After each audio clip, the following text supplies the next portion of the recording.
কেমন আছেন সবাই? আশা করি ভালো আছেন। গতকালকে আমি গিয়েছিলাম আমার শ্বশুরবাড়ি। আর শ্বশুরবাড়ি মানেই তো একটু মিষ্টি মিষ্টি ব্যাপার, তাই না? তাই শহর থেকে ভালো মানের মিষ্টি কিনে নিলাম আর সোজা রওনা দিলাম ওনাদের বাড়ির দিকে। দেখেন এই যে সামনে বিশাল বড় গেটটা, এটাই আমার শ্বশুরবাড়ির এন্ট্রান্স। আমাদের বাড়িটা বাজারের ঠিক কাছাকাছি, খুব পরিচিত আর সুন্দর জায়গা। আর আমার শ্বশুর মশাই মৃত ফরমান আলী, ওনাকে তো এক নামে এখনো অনেক মানুষ চেনেন। আর ভেতরে ঢুকেই দেখেন একদম মনটা ভালো হয়ে গেল। কি সুন্দর সুন্দর বাড়ি, গ্রিলের ডিজাইনটাও আমার খুব পছন্দের। আর আমার মেয়ে, ভাগ্নে ভাগ্নিরা সবাই খেলাধুলায় মেতে উঠেছিল। আমার মেয়ের দুষ্টমি তো ওই দিন ছিল চরম লেভেলের, এক মুহূর্ত চুপচাপ বসে থাকেনি।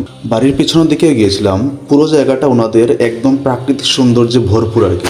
শ্বশুরবাড়িতে আসলে আলাদা একটা শান্তি আর আনন্দ পাওয়া যায়। আর গতকালকে দিনটা আমার কাছে খুবই স্পেশাল ছিল। প্রিয় মানুষদের সাথে কাটানোর প্রতিটি মুহূর্ত সত্যি মনে গেঁথে থাকে। এত রকমারি খাবার আর ডায়েটিং উভয়ের চিন্তায় সত্যি আমার মাথায় হবে সাবধান। ঘন ঘন শ্বশুরবাড়ি যাওয়া কিন্তু স্বাস্থ্য আর ইমেজ উভয়ের পক্ষেই ক্ষতিকারক। ভালো লাগলে লাইক, কমেন্ট, শেয়ার করতে ভুলবেন না। ধন্যবাদ।